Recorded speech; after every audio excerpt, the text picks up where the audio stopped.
vous voir animer une émission télé sur le sexe pourrait en surprendre certains. Pourtant, ce n'est pas si étonnant quand on se penche sur votre parcours.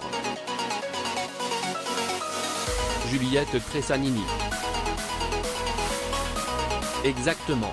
Le sexe est un sujet que je connais bien puisque j'ai lancé en 2015 la chaîne YouTube Parlons Peu, Parlons Cul. Au départ, c'était juste pour poster un programme humoristique autour de la sexualité, puis le phénomène a pris de l'ampleur. Petit à petit, c'est devenu une émission éducative avec de l'humour, évoquant des sujets importants. Vous êtes donc heureuse de renouer avec l'un de vos chevaux de bataille, la condition féminine? Oui, même si j'ai d'abord été surprise de la proposition de Teva, car je ne suis pas animatrice. Mais c'est aussi pour cette raison que j'ai accepté. Je me suis dit que c'était un challenge et moi ce que j'aime dans mon métier, c'est de me surprendre. J'ai le goût du risque et j'ai surtout le goût des autres. Avec cette émission, il y a une responsabilité et une utilité qui fait sens. Le métier d'animatrice vous va bien en tout cas. Merci.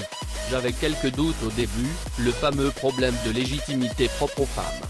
Je me demandais sincèrement si j'étais la bonne personne. J'ai donc voulu passer des essais, même si pour la production, il n'y avait aucun doute sur leur choix. J'avais besoin de me rassurer. Puis finalement, j'ai appréhendé cette nouvelle fonction comme un rôle, comme si j'étais actrice et que je jouais un personnage d'animatrice télé.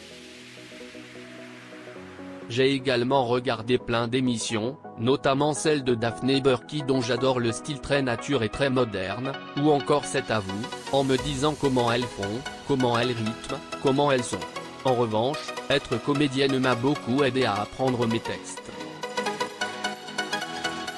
À lire également Juliette Tressanini de retour dans Demain nous appartient, il va y avoir du drame. La première émission est consacrée au sujet « Sexe, la nouvelle charge mentale des femmes ». Cela vous parle? Bien sûr. Nous vivons dans une société patriarcale où il est normal, par exemple, que la femme prenne en charge la contraception. Pourquoi ne pas redistribuer un peu les cartes? Idem pour ce qui est de la prise en charge des moments d'intimité, de planifier des moments de qualité avec son partenaire, de s'épiler, de faire du sport pour être au top de sa sexitude. On s'est un peu fait avoir, non? Rire. C'est une émission nécessaire qu'on peut regarder entre amis ou avec son partenaire. Les hommes mettent du temps à réaliser la situation, comme cela a été aussi le cas pour nous les femmes. C'est un apprentissage. Votre personnage dans Demain nous appartient, Sandrine Lazari, a fait un retour en grande pompe à cet été avant de repartir. La porte n'est toujours pas fermée? Non, puisque les scénaristes ont eu l'amabilité de ne pas la tuer. Rire.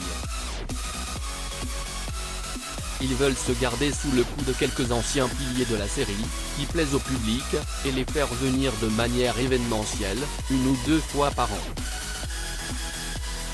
Moi, ça me va très bien. Cela me permet de vivre à Paris, de faire Orgasmique et de tourner prochainement un épisode de Camping Paradis. C'est le meilleur équilibre. Les téléspectateurs ont été heureux de retrouver Sandrine? Alors, oui et non. Rire.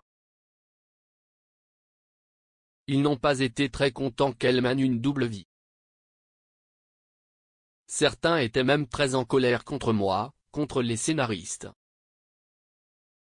Je me suis rendu compte qu'ils étaient très attachés au couple qu'elle forme avec Morgane, Marie-Catrix. Et ils n'ont pas du tout bien accueilli sa maîtresse, Leslie, interprétée par Florie Auclair. Même ma boulangère m'a dit: je ne vous parle pas, je suis en colère contre vous. La prochaine fois, je pense que l'on reviendra pour un événement plus heureux. Quel sera votre rôle dans Camping Paradis? Je vais jouer une mère de famille, rattrapée par son passé.